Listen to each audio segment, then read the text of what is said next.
अस्सलाम वालेकुम दोस्तों, welcome to our YouTube channel.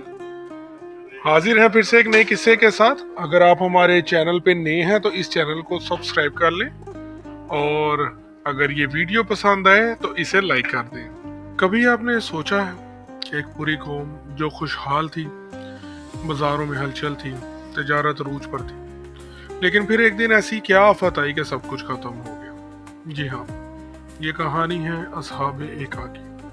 वो कौम जो जंगलों में बसती थी, जो धोखा दही में माहिर थी और जो अपने नबी को झुठलाती रही, यहाँ तक कि एक दिन आसमां से एक ऐसा अजाब उतरा कि सब कुछ खत्म हो गया। ये महज एक कहानी नहीं, ये तारीख का वो सच है जो हमें सोचने पे मजबूर कर देता है। मौरखीन कहते हैं कि ये मदीन के आसपास कहीं आबाद थे, एक घना जंगल, सब्जा और खुशहाली, लेकिन साथ ही साथ इनकी बददयानती, चालबाजियां और झूठे सौदे भी अरूज पर थे। ये कौम तजारत में धोखा देती, वजन कम करती, माल में मिलावट करती और लोगों को बेवकूफ बनाती। उन्हें लगा कि इनका कारोबार कभी खत्म नहीं होगा, लेकिन वो भूल गए थे कि ऊपर कोई देख रहा है। अल्लाह ने इनकी हिदायत के लिए एक अजीम नबी को भेजा जिनका नाम हजरत शुएब अलैहिस्सलाम था। उन्होंने कौम को समझाया, लोगों इंसाफ करो, नाप तोल पूरा रखो, लोगों को उनका हक दो, धोखा दही छोड़ दो और एक अल्लाह की इबादत करो।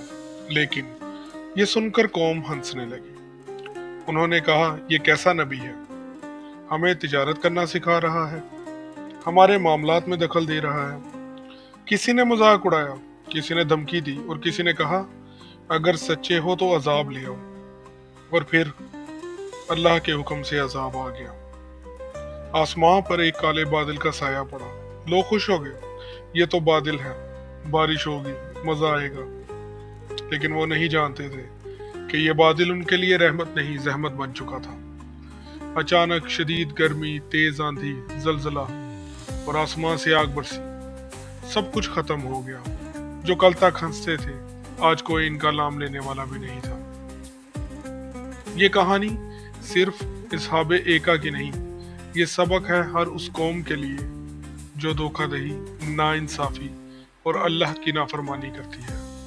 आज भी दुनिया में कई एक बस्तियां आबाद हैं, लेकिन सवाल ये है कि क्या हम हजरत शुएब की नसीहत मानेंगे या फिर किसी नए अजाब के इंतजार में रहेंगे।